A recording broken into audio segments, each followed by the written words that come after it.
Today we'll be removing the front passenger and driver's side seatbelts from a 2010 Toyota Tundra so that we can re-rev the seatbelts in a custom color. So the first step is to pop the infitting trim cover off. And that exposes the bolt that will allow us to remove the infitting on the driver's side seatbelt.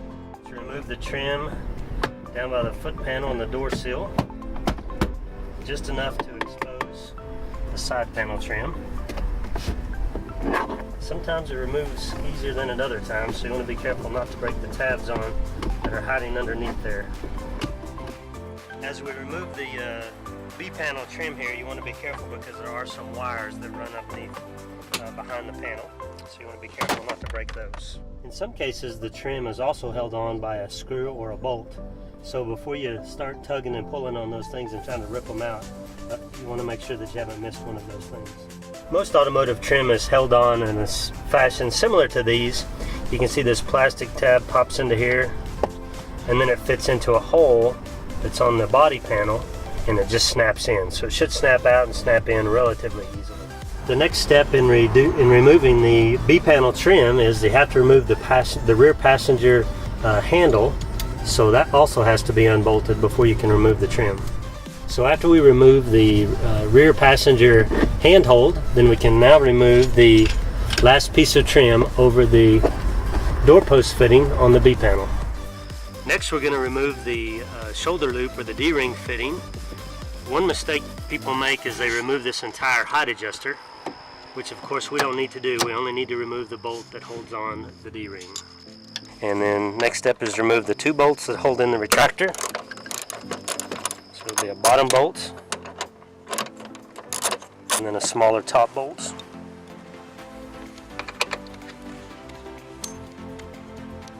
In order to remove the pretensioner plug, as most of these plugs do, they have a little locking clip in place first. It just has to be gently pried up on both sides, and that allows the plug to be removed entirely.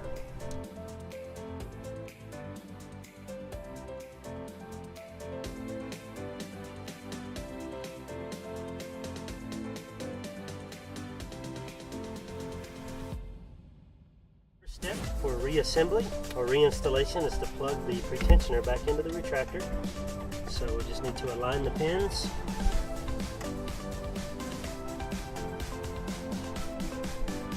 Press it in firmly and push down the locking clip. Make sure it's reattached firmly.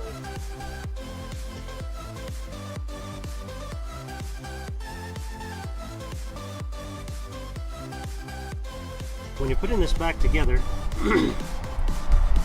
this D-ring slot guide needs to rest on top of the white button. That's what releases the shoulder height adjuster. The first step is to insert this top tab into the body trim, making sure that this rests on top of the white tab on the height adjuster. We'll pop in that piece, reinsert this small bolt that holds it on this side.